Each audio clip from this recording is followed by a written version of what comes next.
اے پیغمبر،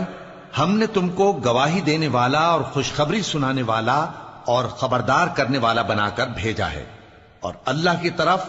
اسی کے حکم سے بلانے والا اور چراغ روشن۔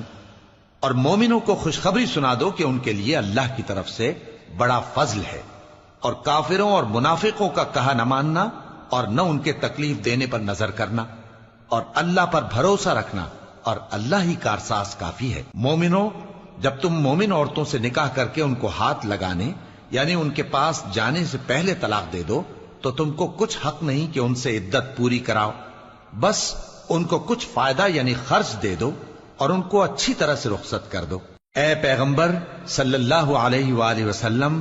ہم نے تمہارے لیے تمہاری بیویاں جن کو تم نے ان کے مہر دے دیے ہیں حلال کر دی ہیں، اور تمہاری باندیاں جو اللہ نے تم کو کفار سے بطور مال غنیمت دلوائی ہیں، اور تمہارے چچا کی بیٹیاں اور تمہاری پھوپھیوں کی بیٹیاں اور تمہارے ماموں کی بیٹیاں اور تمہاری خالاؤں کی بیٹیاں جو تمہارے ساتھ وطن چھوڑ کر آئی ہیں، سب حلال ہیں۔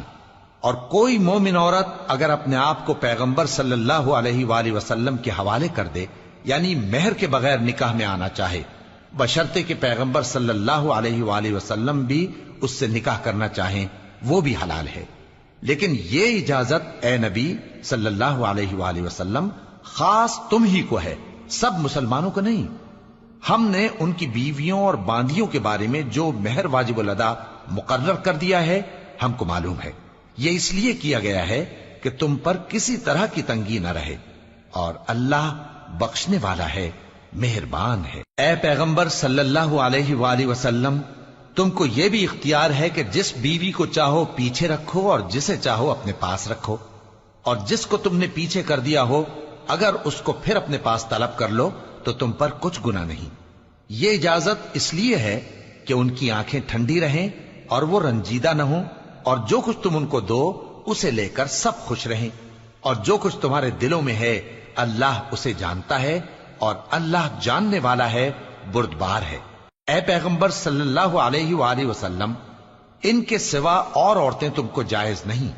اور نہ یہ کہ ان بیویوں کو چھوڑ کر اور بیویاں کر لو، خواہ ان کا حسن تم کو کیسا ہی اچھا لگے،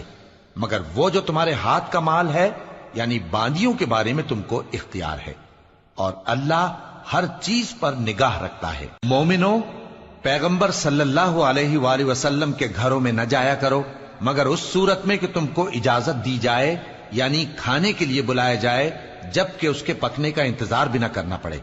لیکن جب تمہاری دعوت کی جائے تو جاؤ، اور جب کھانا کھا چکو تو چل دو، اور باتوں میں جی لگا کر نہ بیٹھ رہو۔ یہ بات پیغمبر صلی اللہ علیہ وآلہ وسلم کو ایذا دیتی تھی، اور وہ تم سے حیا کرتے تھے اور کہتے نہیں تھے، لیکن اللہ سچی بات کے کہنے سے نہیں